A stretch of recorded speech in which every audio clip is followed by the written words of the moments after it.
ভাই আপনার নামটা কি? মোহাম্মদ আজহারউদ্দিন। আপনার এই এলাকাটার নামটা কি? দুর্গাপুর। দুর্গাপুর, কচুয়া চাঁদপুর, দুর্গাপুর। আপনার মাঠে যে একটা ধান দেখতেছি, এই ধানটার নাম কি? এটা আপনার নাম হচ্ছে 3 পাতা সুপার। কোন কোম্পানির? এটা বন্ধন সিটের হাইব্রিড একটা বীজ, খুব ভালো মানের বীজ। আচ্ছা, আমরা একটা জিনিস জানতে চাচ্ছি, আপনার মাঠে তো অন্যান্য কোম্পানি হাইব্রিড ধান, চিকন ধান করছে, জি। ও ধানের তুলনায় 3 পাতা সুপার এই ধানটা কেমন হয়েছে? অন্য ডালের তুলনায় 3 পাতা সুপার আমাদের অনেক ভালো হয়েছে, ফলন ভালো হয়েছে, সবকিছুই ভালো।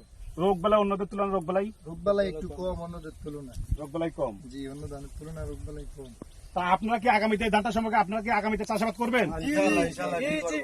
করবেন তো? আচ্ছা, ঠিক আছে। আমাদের ডিলার হলো আপনাদের এখানে পাঠান ভাই, মূল ডিলার। আর ভাইদের সাথে আপনার লোকালে যে কাস্টমার আছে ওদের সাথে যোগাযোগ করবেন। যোগাযোগ করলে আমাদের 3 পাতা সুপার ধানটা আপনারা পেয়ে যাবেন এবং আগামীতে আপনারা এই ধানটা চাষাবাদ করবেন ইনশাআল্লাহ। ধন্যবাদ। আসসালামু আলাইকুম। ওয়ালাইকুম আসসালাম।